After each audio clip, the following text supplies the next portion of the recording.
ढाका की सियासी फिजाओं में मंगलवार की सुबह एक भारी खामोशी लेकर आई। बांग्लादेश की पहली और सबसे प्रभावशाली महिला प्रधानमंत्री बेगम खालिदा जिया ने 80 साल की उम्र में दुनिया को अलविदा कह दिया। एक रैनी से लेकर अडिग नेता बनने तक का उनका सफर बांग्लादेशी राजनीति की सबसे असाधारण कहानियों में हमेशा गिना जाएगा। आदाब, मैं हूँ आपके साथ अमीना माजिद और आप देख रहे हैं आवाज वॉइस।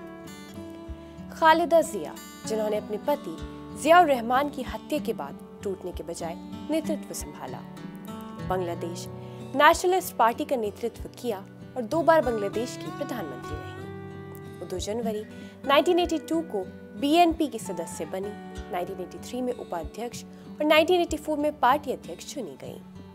1980 के दशक में उन्होंने एचएम इरशाद के खिलाफ लोकतंत्र बहाली आंदोलन का नेतृत्व किया।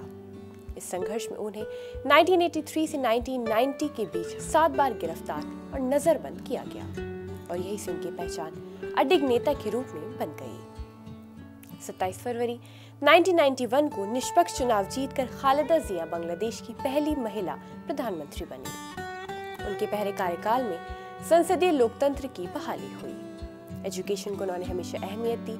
10th क्लास तक की लड़कियों के लिए फ्री एजुकेशन और स्कॉलरशिप देने जैसी चीजें उन्होंने की। सरकारी सेवाओं में एंट्री की उम्र सीमा 27 से बढ़ाकर 30 साल की गई, जिसे युवाओं के लिए राहत के रूप में देखा गया।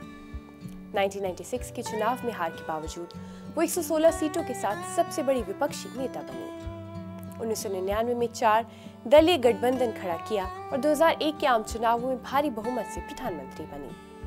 2005 में फोर्ब्स ने उन्हें दुनिया की सबसे शक्तिशाली महिलाओं में 29वां स्थान दिया। बांग्लादेशी संसदीय इतिहास में उनका अनूठा रिकॉर्ड रहा है। 1991 से 2008 तक उन्होंने कभी अपनी संसदीय सीट नहीं हारी।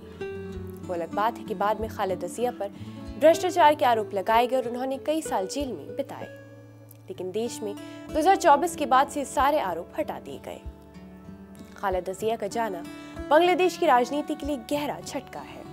वो इकलौती ऐसी नेता थी जिन्होंने अपने सक्रिय राजनीतिक जीवन में चुनावी हार का स्वाद नहीं चखा। आज ढाका से लेकर दुनिया भर के बांग्लादेशी प्रवासी समुदाय में शोक की लहर है। इतिहास उन्हें एक ऐसी नेता के रूप में याद रखेगा जिससे संघर्ष को विरासत बनाया और आखिर तक अपने राजनीतिक विश्वासों से समझौता नहीं किया।